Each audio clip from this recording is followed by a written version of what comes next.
hello, welcome. Come on in. Well, welcome to this week's vlog, which sees us start the Heartbreak Hill Flight of Locks, and we did 14, didn't we? 14 locks in one day. Yeah, it was alright. To be fair, Carol and Chris did 14 locks.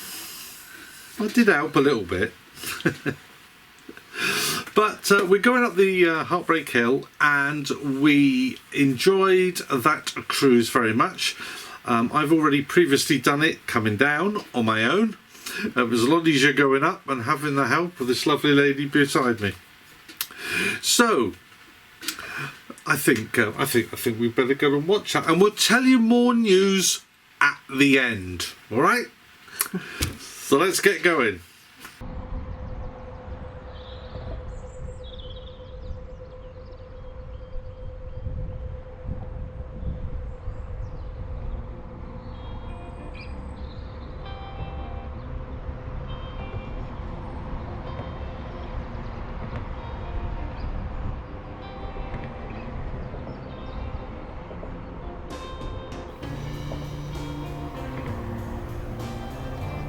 If you want to know what locking is all about, then this flight of locks, which drop the canal down from Stoke-on-Trent to the Cheshire Plain, are mischievously known as Heartbreak Hill by generations of leisure boaters. This is primarily because the locks are so close together you can actually walk between them rather than have to keep getting back on board. But they're far enough apart to actually tire you out, some of them, but they just keep coming. And so we split the journey on the way up by stopping off at Rode Heath. And as you can see, we're going through a lock now, and we'll soon be at another one. And they will just keep coming. I've not shown them all, but it's all good fun.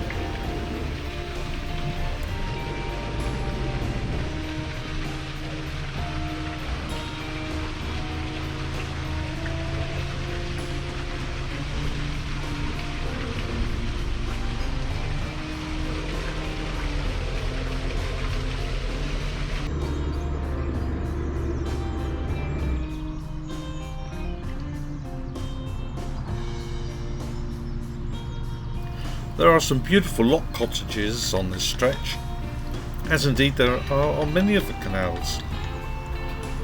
And I do sometimes wish that they still had lock keepers in them, but I just can't help imagining what it would have been like way back in over 200 years ago. But you got a cheery word from the lock keeper. Perhaps you got some help to come through. Just something about them. They are stunning, absolutely stunning.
Most parts of the locks on this stretch are dual locks. That is to say, there are 2 locks side by side. This certainly helps the flow of traffic with either one boat going up and one coming down, or if no one's around, use them both to go up or both to come down if you're travelling with another boat, as we are by travelling with Steve and Chris on board Amy Joe.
There's actually some beautiful scenery in many of the pounds between the locks, and the pound is basically the water supply for the lock you have just come through in this particular case, as we are going up the Heartbreak Hill.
If I could time travel, I'd definitely like to have gone back in time to have met James Brindley and many of his counterparts.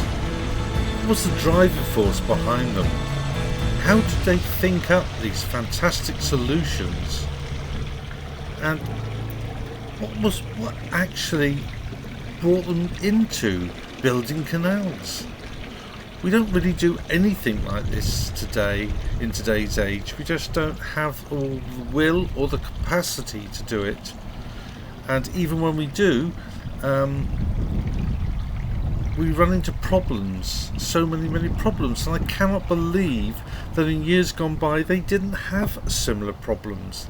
How did they solve them? How did they deal with them? Fascinating, isn't it?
As you can see, the nearer we get towards Hare Castle Tunnel, which is still some way off, the colour of the water changes, and here we can see it's a lovely gravy colour. Maybe we should rename the Trenta Mersey at this point to the Bistow Canal. To Carol there.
You simply cannot grow tired of scenery like this, and especially when the sun is shining on your back.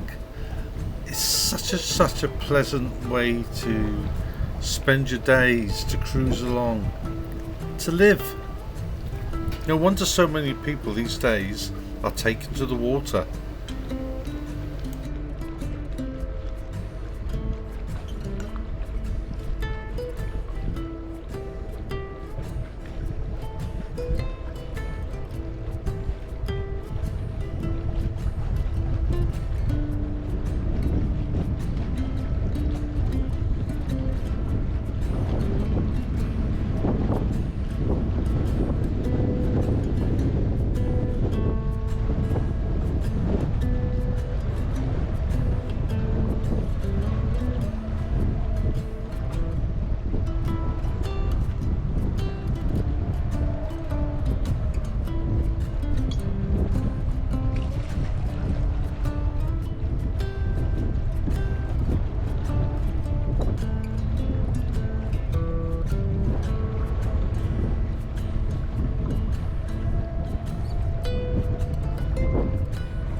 Fabulous looking tree there on our port side.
As I mentioned previously, the River Trent, Derwent mouth, it's the start of the Trent and Mersey, which goes all the way to the River Mersey via the Bridgewater Canal.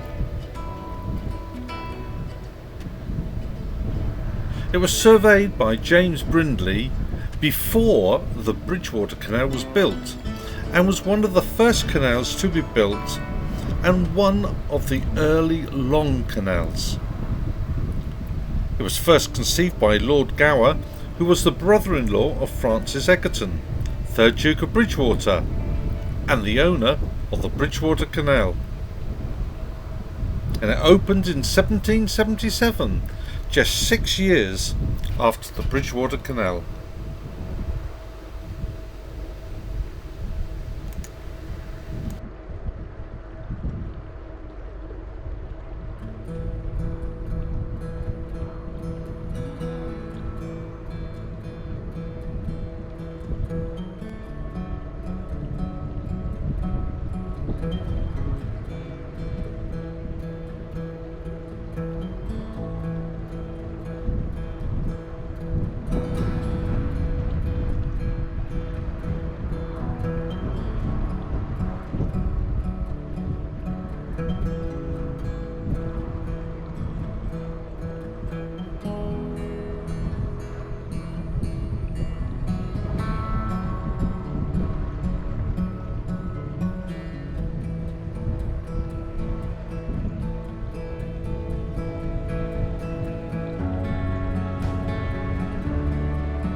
Trip this week was a little over 3.5 miles, but it had 14 locks in it, and after doing 14 locks, both Chris and Carol were absolutely shattered.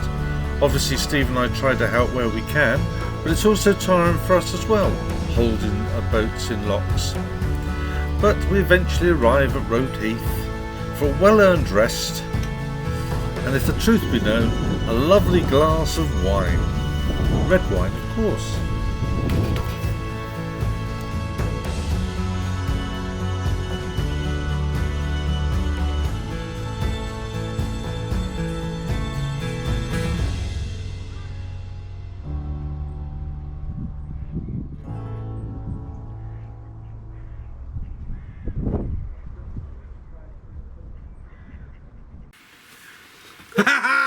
There we go, and here we are at Rode Heath. Now Rode Heath is a lovely place to moor up, and nice little pub there, and a nice little shop that has everything in it that you need. Very, very good. So at the moment we're not there. We are at Bridge 26 near Yelvertoft, and in the next couple of days we'll be heading that away down towards Crick and our moorings for the Crick show. and we're looking forward to meeting as many of you as possible over there, aren't we? Oh, I can't wait. Yeah, see everybody. Yeah. And I understand that there's quite a group getting together for a dancing session with you on the Saturday night. Yeah. Woohoo! Come on then, Janice, where are you? And Chris. Yeah, it'll be great, won't it? Yeah, the more the merrier. For Amy Winehouse, isn't it? Yeah, I like Bowie. But it's Amy Winehouse on the Saturday. Yeah. So is it Back to Black or Black to Back? No, don't get start that one again. So, we are looking forward to seeing as many of you as we said as possible. We'll be down there from Wednesday through to next week. Now, we know there is no mobile signal down there. So, whilst we will try and keep the 24/7 cameras up, guys, it's out of our hands. We don't get choice of where we can moor up. We've had to pay a lot of money to moor up down there for the period. So we are going to have to take what we get given. And I'm so sorry if we can't get the signal. But rest assured, we will be doing lots of filming while we're down there. Yeah. We will try and put some form of live thing together while we're actually at the show. But again, it all depends on signal. So we'll do our best for you. But I'll have to get up on the roof. You get back up on the roof, yeah. But make sure you've got a ladder to get me down. Oh no. That's sport of fun. So we're looking forward to catching up with so many, as I said time and time again, and it will be probably the last time for a long time that the Forgo Narrowboaters will be together again. Yeah, Gary, Steve and Alan and myself, we're all going to be there with our respective new partners for many of us, and I'm sure we'll have a blast. So yeah, come over, say hello, and have a photo taken if you like. Yeah, we'll do that, won't we? Great, yeah. Yeah, we look forward to that. Yeah. Look, have yourselves a great week, and if you can't make it, please do keep safe, look after yourselves, and wherever you are, I hope the weather is really, really good. It's sunny, it's warm, and you have the most fantastic week ahead. There'll be no vlog next Sunday, but we'll try and get a couple out the following week to catch up. So I just wish you all the best, and Ian and Carol on board Morning Star saying ta-da!